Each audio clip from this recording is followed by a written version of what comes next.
complex to communicate. So I'm just interested in any experience that the panelists can share on what has worked well in terms of creating let's say the brand tenets around trust or being able to communicate trust, and are there any, perhaps importantly as well, are there any pitfalls that either from experience you've seen or you've seen other companies make when it comes to building the trust and communicating what security means to because I think one of the points that you made there, Richard, which I would wholeheartedly agree on, is long end user license agreements with very unique new terms are difficult to penetrate for the average consumer, nor do they have time to go and research what all those things mean. I think part of it as well, nobody reads them. I mean, let's be clear, they are simply a legal get out. But I think the key part of trust is doing what your customer expects you to do. For very general purpose devices, this is very hard. If I buy a fitness tracker and it tells me my fitness statistics and that's all it ever does, then I can have a good trust in that relationship with the company. I need to know it works. I need to know the data is valid. When that data is then used for another purpose, which I wasn't expecting, and I wasn't, there was a second business model where actually we're going to sell this health data onwards to insurance companies or whoever. That's where consumer trust can get undermined. And there's a huge rush to monetize data across all industries. And it's not that it's a bad thing, it's that it can be done in a way which undermines user trust. And there's an awful lot of these disclaimers and get out clauses are all about trying to stretch the relationship with the user. The user thinks they bought one thing and you're trying to make them do something slightly different. And I think that, it's a human trust. It's not about technology at all, but it is fundamental to being honest with your users. If you're not honest with your users, then that trust breaks down very quickly.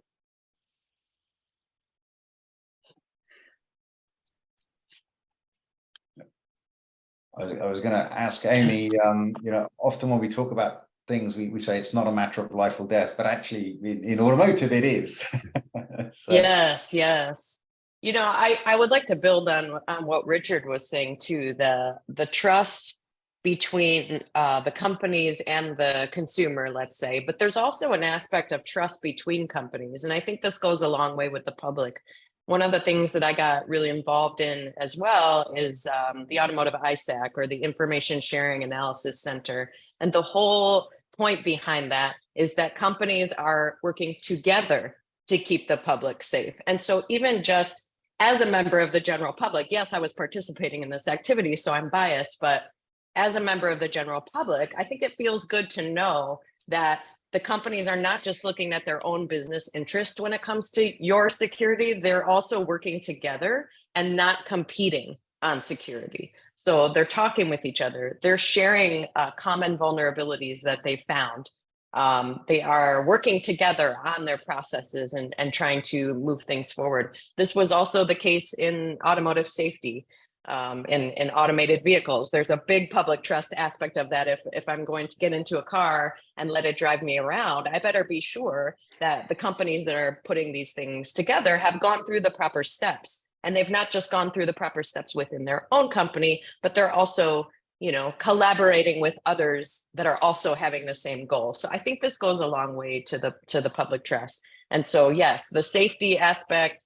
Automotive, there's been safety regulations in place forever, right? That's the whole point, keeping the public safe. So yeah, security should be no different. It's a different aspect, and it can have impact on safety as well, which is very important. I would, as a partner to the Auto ISAC here at Trustonic, I think we would absolutely agree with that. I think it's worth just taking a moment to focus on that here you have a very complex industry actually coming together and figuring out how to work together to share this critical data around attacks and vulnerabilities. I know when we worked together in the past, also helping to set up the test track in Israel, which is available to anyone to go and use. And again, the only caveat is you share the test data for the benefit of everybody. And I think, sometimes this is a really important issue, that that these issues are seen as being company level issues, and actually we often talk in automotive, it's an industry level issue. It's not the responsibility of any one company to solve. And I think that's something we will also see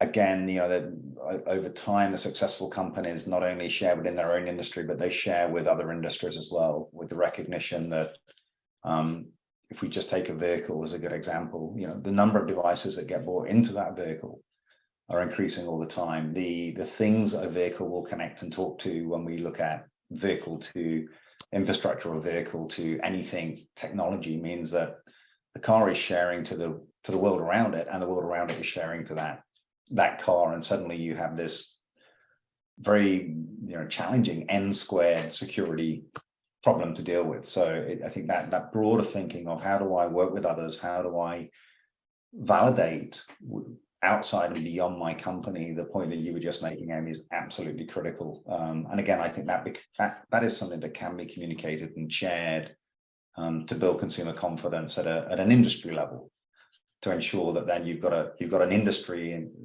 again, sticking with vehicles, with autonomous vehicles that actually exist to compete over.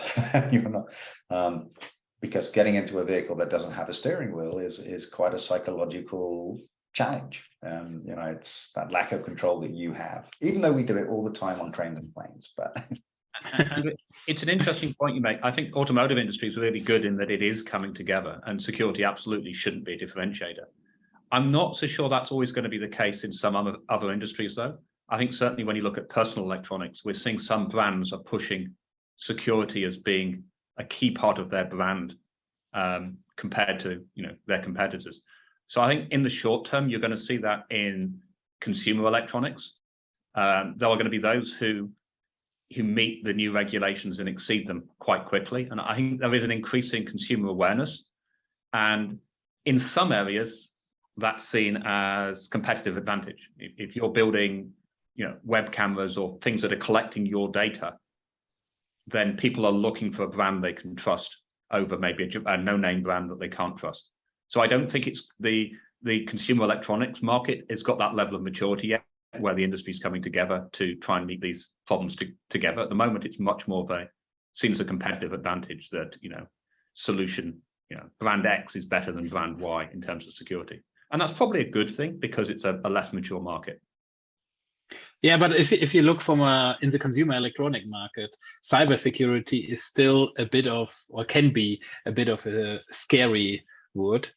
I think it's a question, how can you humanize it in a way that a consumer really understands what it means? I mean, that one connection might be ultra secure, but what then happens with your data afterwards? Going back to your smartwatch example, let's say the one is secure, but ultimately it's the overall user experience. What happens to you as a consumer and with your data and anything which surrounds you? You need to be in a comfortable stage, and you want to decide what actually happens with your data. It's an interesting point about the regulation, because at the moment the regulation is very technical, and as you say, it may be technically secure, but you're sharing your data with corporation X, who is then going to do things that you don't like with it. And some of the cybersecurity legislation that's coming out, the regulation is focusing on the technical aspects. It's not focusing on are you a good or a bad company? Yes, there is some of that with privacy legislation, but actually very little really when it comes down to where that data may end up. So I think it shows how it's not surprising that governments have shied away from regulation for so long, because it is very difficult, and we are just starting down the path today. So perhaps, Richard, to sort of link that back to the title of the webinar about driving growth. So, that there is an opportunity there, short term, to go and take data and apply lots of different business models. But the risk is that will lose consumer trust. So if you really want to build a long-term trust, and therefore sort of sustainable revenue streams from security investments, it's about being upfront and transparent with customers about what you plan to do, what you won't do with that data. And that feels like it's you've got to technically enforce it as well, because if people don't believe it, They don't believe what you say because they don't trust you, or they don't trust that you could technically deliver it. It's equally bad. A great example of that is the number of people who've got webcams with a physical shield over their webcam on their laptop, probably most of us. And it's because we don't have confidence that our choices over the use of that webcam will be respected. And whether we point the fingers at Microsoft or Apple for the webcam software, or malware on it, or something else, there is no trust that those things are used the way we want them to. So that's a fail. It's a very early attempt. But yeah, it's how to avoid those pitfalls for the next range of devices. Good point. I'm aware of time, and we've got a few questions coming in on the Q&A session. So perhaps what I'll do now is go through some of the questions coming in. So I think this is a great first question. Are there examples that you can point to today of security solutions helping to actually deliver revenue on products? So I can certainly think of some. So while you're thinking, let me jump in with one. So I think, in the automotive industry today, one of the things we have seen over the last few years is the focus on connected car services and the ability to drive new revenue from delivering those connected services into the vehicle. And so one of the areas we've absolutely seen is that if you want to deliver HD media services, so let's say Netflix into the vehicle, or Amazon Prime, Disney Plus, etc., the requirements have shifted. So in the past, you would be allowed to just implement a software codec. That's no longer enough. You now have to deliver what's known as level 1 DRM, which is requiring hardware-backed security if you want the high definition version of those services. So I think in the automotive industry, I can see Amy nodding, but we are seeing that on a regular basis now, there is a requirement for Widevine Level 1, PlayReady 3000, Apple FairPlay DRM, all of which require the platform to demonstrate that it is secure. So I think that's one where I can point to and say, model year 25, 26, we will see a lot of vehicles coming on the road that have intentionally put the security in order to be able to deliver growth services or revenue from those services. And that's a result of this evolution we were talking about earlier, this journey, these experiences that automotive companies have had. We don't always hear about them in the media, but there are a lot of things that go on in the background that these OEMs and tier 1s and tier 2s are all learning. So as with anything else, as you're coming across these potential issues and working through them, you say, oh, well, how are we going to take that lesson learned and prevent this from happening in the first place? So I think, because of that experience, you're starting to see the requirements shift. I love the way you said that. So I can give you a very big example, but it's an older one, and it's SSL. When the web started, we had Wikipedia. There was no commerce. There were no shops. There was no Amazon, because you could not buy or sell something on the internet. There was no security. It's only when SSL came in and we started getting, security in our browsers. It's been around for a long time, but think there would be none of the modern web without that. And it really has been a massive enabler. And I think we're going to see that same thing over and over again when we see things that you wouldn't be able to do without security that now you can. Streaming media is one example. There's a lot of commerce-related examples. The idea of having your car pay the toll automatically as you drive past a toll gate, that wouldn't happen if it wasn't secure.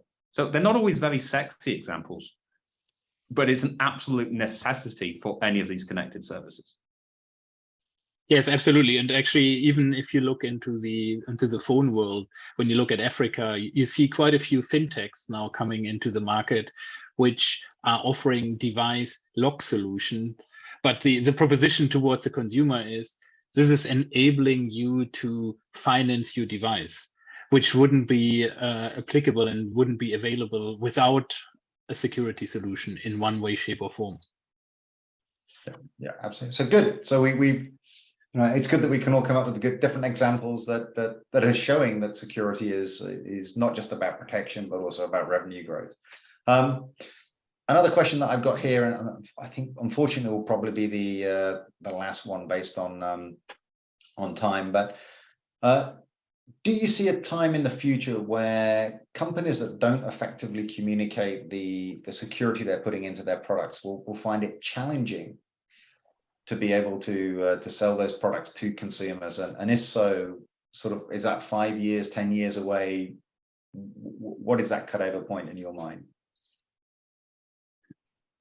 I think it's a fluid line, and I think it will also depends on which vertical, which kind of consumer electronic, and actually also culturally. Let's say there's nuances country by country. How much data, how much security do you see yourself comfortable with?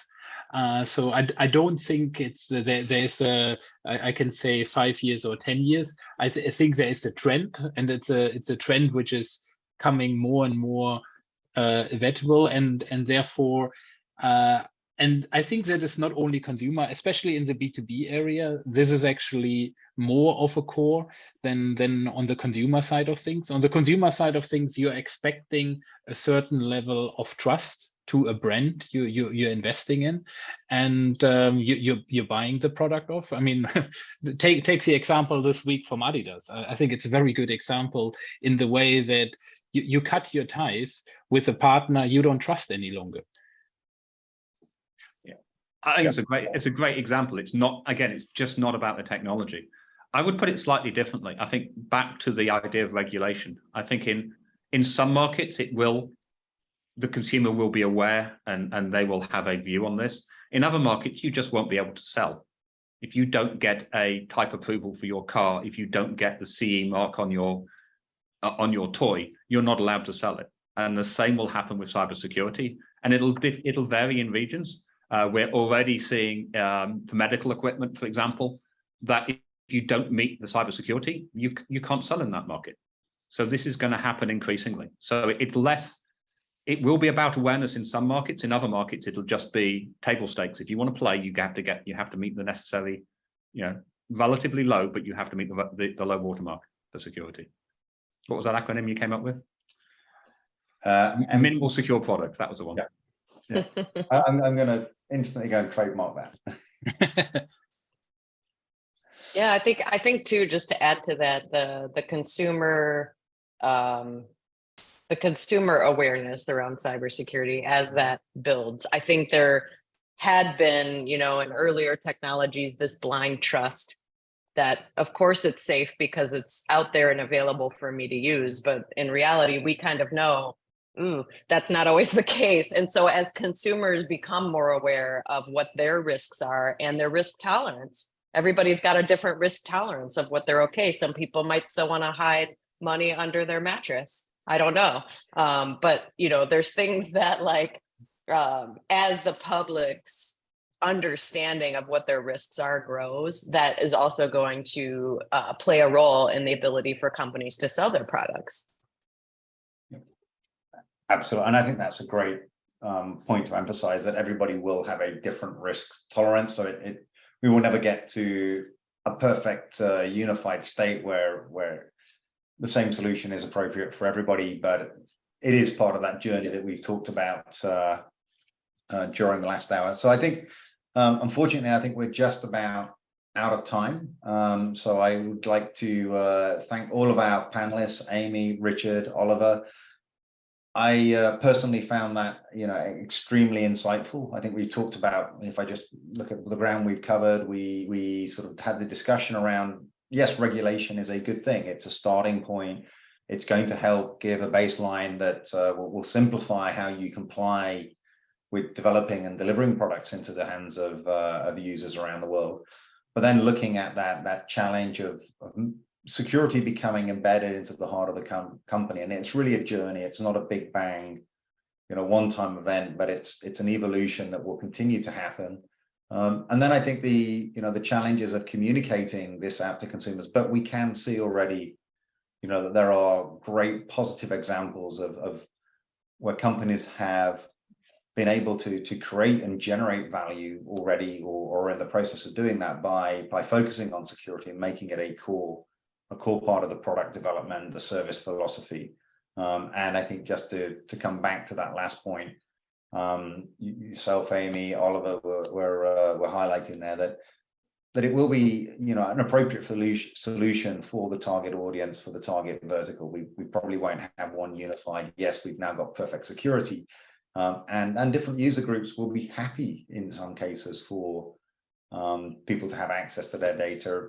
I would say generally, provided they're getting a benefit back from that, and it's transparent, and that trust is there, and it is not being abused. But I think, you know, I'm certainly leaving with a positive feeling and an excited feeling that yes, you know, there are many companies out there that will find that the challenges of implementing security are actually very beneficial, both for the business in terms of protecting their customers, but also building a strong, healthy, profitable business going forwards. So on that note, I'm going to say thank you to everybody again.